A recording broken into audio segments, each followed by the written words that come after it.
Good morning. I'm Heather. Today is Saturday, October 17th, 2020. And yesterday, my inner child was having a big fucking tantrum, getting ready for the day, getting ready for my workshop. and it was actually really awesome because when it was like, sharing time, um, my little was still very present and very angry. And the facilitator could tell that something was super duper up. And so when it was my turn to share, I just fully inhabited my inner child self and let her speak. And she's like, everything's stupid. I don't want to do anything. Everything was hard. Everything was way harder than it needed to be this morning. And the lights were too bright and the fan was too loud and everything just was stupid. And so she asked, like, do you want to get some of that anger out? Do you want to, what do you want me? I don't know. She had just gone over all the like tools, like reminding us of the tools that we can use to release energy. And I was just like, I know my grown-up self knows them, but myself now doesn't. I don't want to figure it out. I was so pissed. So she said, do you want help? Yes. I don't know why this is making me laugh so much, but my child self really didn't get to she may have said what she was thinking pretty often, but it didn't ever change anything. I did speak up for myself, actually, now that I think about it, all the time. And that's one of my woundings, one of my core childhood woundings is not being stood up for.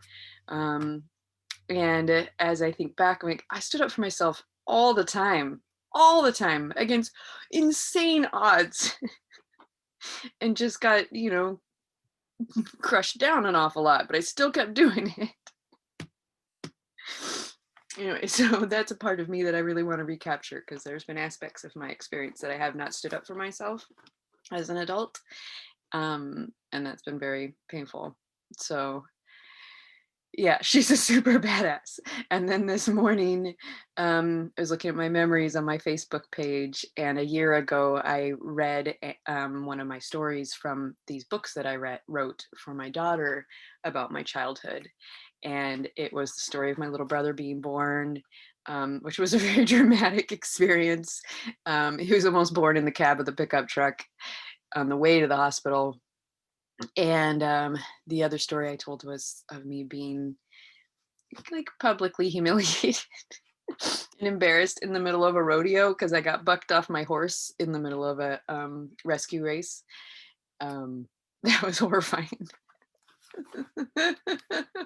My little purple Jordache sweater, my little horse on my little sweater, stand in the middle of the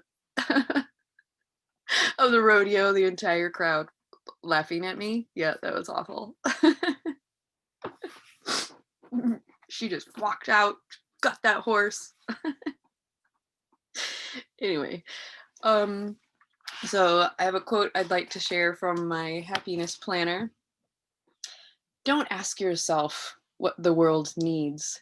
Ask yourself what makes you come alive and go do that. Because what the world needs is people who have come alive. Howard Thurman. So I am in the process of becoming alive. And the first time I read this was, August 12th. And at the top I wrote, fucking fantastic morning. Karen's poetry, Kent's movement class, the connection, and beauty online. I wanted to remember that. Oh, that's so sweet. My sweetheart misses my hugs and kisses. Huh. And then I was feeling fucking cute also that day. I had time with my friend Piper, did a catalyst call. Fucking fantastic.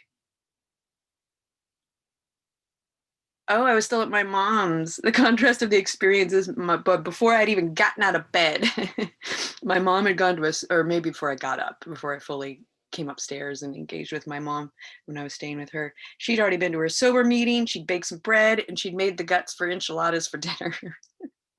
And I lied on the floor. I listened to songs from my sweetheart. I wrote some poetry. I talked to my friend.